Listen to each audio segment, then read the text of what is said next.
nous atteler sur l'alimentation. C'est le pilier sur lequel tous les êtres humains sont vraiment accrochés, l'alimentation. Il y a des personnes qui mangent une fois par jour, il y en a d'autres qui mangent 2 fois par jour, d'autres 3 fois par jour, même d'autres fois 4 ou 5 fois. Ce n'est pas seulement manger qui est important, mais qu'est-ce qu'on met dans le ventre? Qu'est-ce qu'on va manger qui va faire du bien à notre organisme? Premièrement, le petit déjeuner. Le petit déjeuner, de quoi il s'agit? Il s'agit d'éléments que nous devons introduire le matin, avant peut-être d'aller travailler, avant peut-être d'aller à l'école, avant d'aller étudier. Donc, le petit déjeuner sera fonction de l'individu. Ça veut dire quoi? Ça veut dire que celui qui va, par exemple, utiliser les plantes, qui va utiliser par exemple les aliments, ce sera fonction de ce qu'il va faire. Si il est un intellectuel, il va avoir besoin d'aliments qui vont faire du bien à ses cellules cérébrales, c'est-à-dire à son cerveau. Si il est un monsieur qui transporte de gros bagages, qui transporte des sacs de ciment, qui transporte des sacs de riz, donc il a besoin d'énergie, il ne va pas manger les mêmes choses que monsieur qui va au bureau. Donc pour celui qui va au bureau, pour l'étudiant, pour l'élève, forcément, il faudra certains types d'aliments pour entretenir le cerveau. Les premiers aliments que nous connaissons, qui sont favorables au cerveau, qui sont bienfaisants pour le cerveau, ce sont tous les fruits que nous avons sur toute la surface de la terre. Maintenant, tous ces fruits-là, forcément, on ne les trouve pas dans un pays. Il y a des fruits qui sont importés. Il y a des fruits qu'on trouve directement, ce qu'on pourrait appeler les fruits locaux. Mais il s'agira surtout de faire un choix sélectif. Si on a, par exemple, en Côte d'Ivoire, où je m'exprime actuellement, on a des oranges par saison, des bananes, des mangues, des papayes, des pamplemousses, des corosols. Disons ça, ce sont les fruits qu'on trouve immédiatement, qu'on peut en trouver toute l'année. Et puis il y a des fruits aussi qui sont importés, comme les pommes, comme les clémentines, comme les kiwis. Bref, il y a beaucoup de fruits. C'est à chacun, suivant sa poche, qui va donc aller chercher les fruits qui semblent lui convenir. Si l'étudiant, qu'il soit l'enfant du cours préparatoire première année, ou de la maternelle, ou l'enfant du secondaire, et ensuite les gens même de l'université, s'ils apprennent à manger des fruits au petit déjeuner varié, qu'est-ce qu'ils vont avoir? Ils vont avoir de l'énergie vitale pour le cerveau. Donc, ils auront un bon rendement cérébral et ils pourront forcément mieux s'exprimer, mieux assimiler. La cellule cérébrale n'a pas besoin de viande en tant que telle. La cellule cérébrale n'a pas besoin de riz en tant que telle. La cellule cérébrale n'a pas besoin d'atiéké, la semoule de manioc en tant que telle. La cellule cérébrale n'a pas besoin de banane cuite, banane plantain en tant que telle.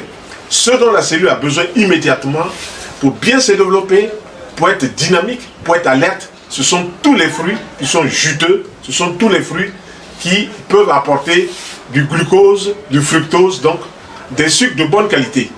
Donc j'amène tous ceux qui nous suivent à aller dans cette démarche-là pour développer un cerveau alerte, dynamique, et un cerveau qui va rester longtemps en bonne santé.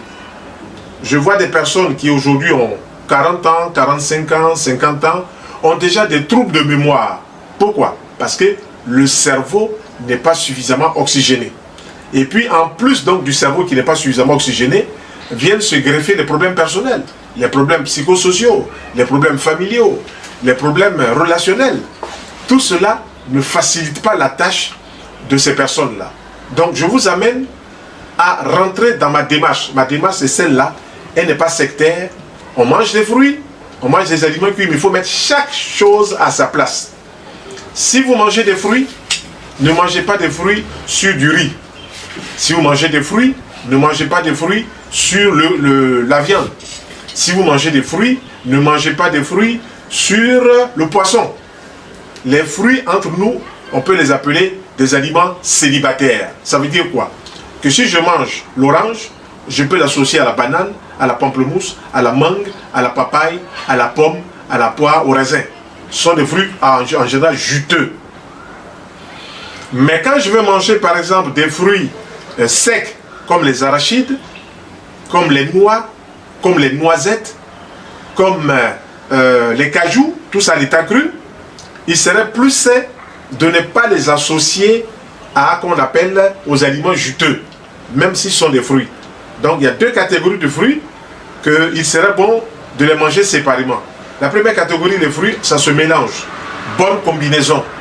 Et la deuxième catégorie sont les fruits secs, comme je disais tout à l'heure, les fruits secs, gras, mais qui sont de bonne qualité. Les noix de cajou crues, les amandes crues, les arachides crus, les souchets crus, les noisettes crues, les noix de coco crues. Tout ça peut se manger ensemble parce qu'ils ont une particularité, c'est qu'ils sont gras. Donc ils contiennent des graisses de bonne qualité.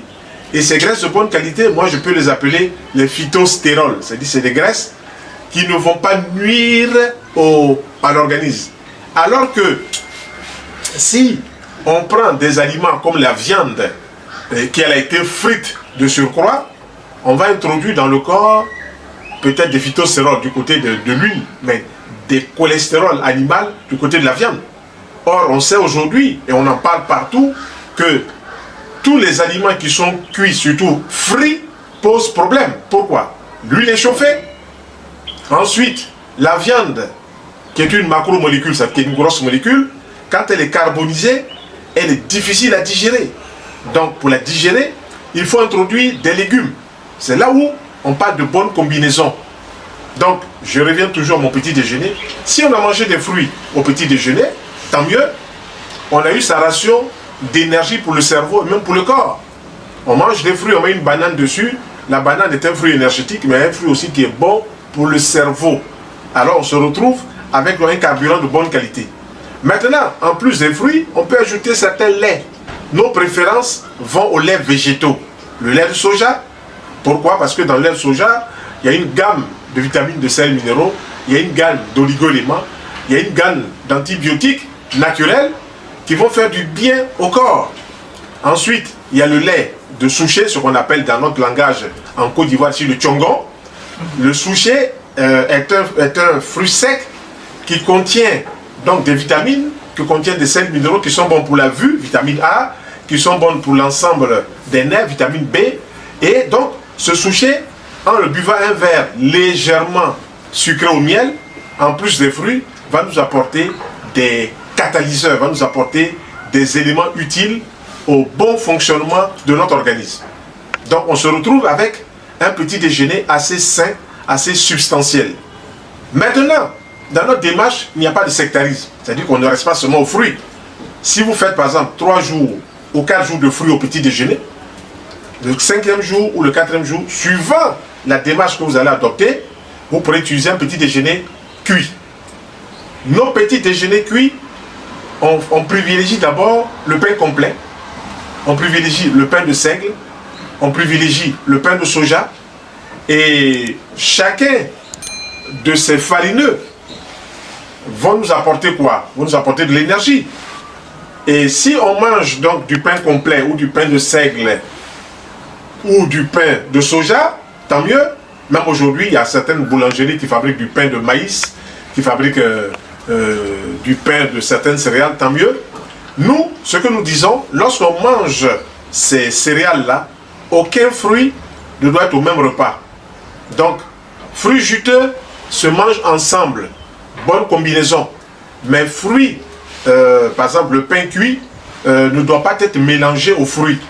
Dès que vous introduisez, par exemple vous buvez le matin un verre de jus d'orange, et la minute qui suit vous mangez un morceau de pain, vous provoquez une fermentation intestinale excessive.